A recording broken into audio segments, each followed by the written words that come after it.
আজ সে ঘুম ভাঙল। সেসব অনেক আগের কথা, পরে শুনবে।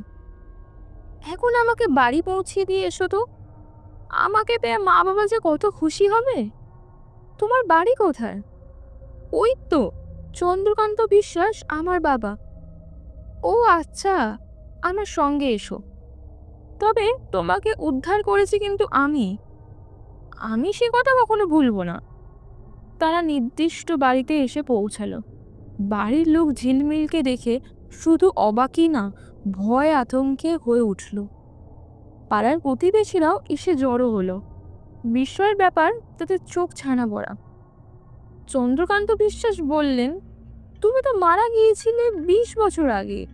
তোমার তো হাড়গোড় ছাড়া আর কিছু থাকার কথা না, তো তুমি বেঁচে উঠলে। এ তো অবিশ্বাস্যের ব্যাপার। আসলে তুমি ঝিলমিল নয়, তার প্রেত আত্মা।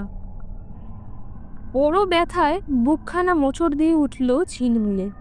সে বলল, বাবা, তুমি যদি এই কথা বলো তাহলে আমি কোথায় যাব? আচ্ছা, তোমার কি সব কথা কি মনে পড়ে? হ্যাঁ, ওই তো দিগম্বর বিষ্ণুচরণ কাকুদের বাড়ি। ওই তো সেই নারকেল গাছ দুটো। একবার একটা নারকেল পড়লেই দৌড়িয়ে এসে ধরেছিল বিষ্ণুচরণ কাকুর ছেলেটি। তুমি তাকে নারকেল